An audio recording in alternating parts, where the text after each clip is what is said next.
Hello there. So you want to know how you can simply go ahead and sign up for your Kraken account on your mobile device. This is going to be the only video that you'll ever need to watch on the internet.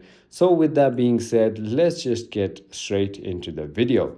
First things first, simply go ahead and open App Store and search for Kraken just like that. And once you've done that, simply go ahead and download and install it onto your mobile device.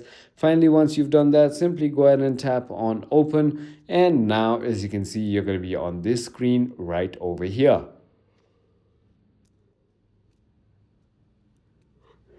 Now, all you need to do is click on create account down over here and simply go ahead and enter an email that you want to go ahead and use. And once you've done that, simply click on continue. It's going to go ahead and ask you to create a password. Once you've done that, it's going to send you a code to the email, which you're going to have to enter back into this application.